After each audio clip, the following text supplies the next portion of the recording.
Iran के Islamic revolutionary guards ने पाकिस्तान में आतंकवादी समूह जैश अल अदल के ठिकानों पर हमला कर दिया। ये हमला ऐसे वक्त पर किया गया जब पाकिस्तान के केयरटेकर प्रधानमंत्री की मुलाकात दावोस में ईरानी विदेश मंत्री से हुई। हालांकि पाकिस्तान की तरफ से उसी दिन देर रात जवाबी कार्रवाई की गई और ईरान में बलूच लिबरेशन आर्मी के ठिकानों पर हमले किए गए। ध्यान देने वाली बात यह है कि ईरान पाकिस्तान के तनाव में भारत किधर खड़ा है, ऐसे में एशियाई देशों को कितना नुकसान होगा। इंडियन एक्सप्रेस ने अंतर्राष्ट्रीय मामलों के जानकार सी राजा मोहन के एक विश्लेषण में बताया कि लंबे वक्त से भारत महाद्वीप और खाड़ी के बीच भू राजनीति आपस में जुड़ी हुई है। इसके लिए 5 फैक्टर्स गिनवाए गए हैं। पहला, जहां ईरान ने पाकिस्तान के बलूचिस्तान हिस्से में सीमा के पास रहने वाले बलूच समुदाय के लोगों को निशाना बनाया है, वहीं पाकिस्तान ने ईरान के सिस्तान बलूचिस्तान प्रांत में इसी समुदाय के लोगों को निशाना बनाया। ईरान और पाकिस्तान दोनों से नाराजगी रखने वाले इस अल्पसंख्यक समुदाय से जुड़े विरोधी गुट दोनों मुल्कों की सीमा पर आर पार फैले हुए हैं। इस हमले ने इस बात को सामने ला दिया है कि पाकिस्तान की पश्चिमी सीमा में स्थिरता नहीं है। उसने ईरान और पाकिस्तान दोनों की सुरक्षा की चिंताएं बढ़ा दी हैं।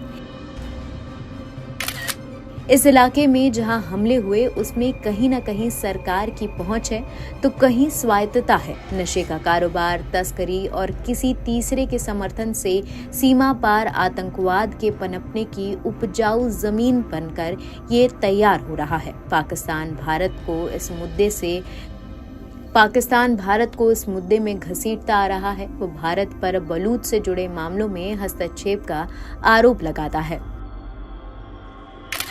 तीसरा फैक्टर है बलूचिस्तान में स्थिति को पूरी तरह काबू में रखना पाकिस्तान के लिए इसलिए भी अहम है क्योंकि चीन की मदद से पाकिस्तान में ग्वादर में बन रहा बंदरगाह और सड़क इसी इलाके में पड़ती है। ये चीन पाकिस्तान इकोनॉमिक कॉरिडोर का हिस्सा है।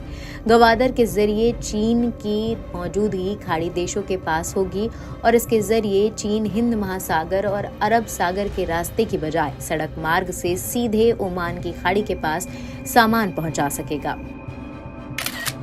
चौथा फैक्टर है अफगानिस्तान और ईरान के बीच तनाव हमेशा से रहा है, जो अफगानिस्तान तालिबान के एक बार फिर सत्ता में आने से और बढ़ गया है। दोनों के बीच धार्मिक विचारधारा, अल्पसंख्यकों के हक, सीमा पर नियंत्रण और सीमा पार की जा रही नदियों से जल के बंटवारे जैसे मुद्दे हमेशा ही तनाव का विषय हैं। बलूचिस्तान का पूरा इलाका खाड़ी देशों और दक्षिण एशिया के बीच अहम कड़ी के रूप में काम करता है। इसी इलाके में चीन की मौजूदगी भारत के लिए चिंता का विषय है। भारत यहाँ दोनों पक्षों से जुड़े मामले में तटस्थ रहने की कोशिश करता रहा है, लेकिन वक्त के साथ मध्य और पूर्व भारत में आर्थिक और सुरक्षा के लिहाज से हिस्सेदारी बढ़ गई है। ऐसे में वो हमेशा तटस्थ रहने का रुख नहीं अपना सकेगा। बता दें, पाकिस्तान और ईरान का एक दूसरे के इलाके में हमला करना इससे पूरे इलाके में बदलते हालात की तरफ इशारा है।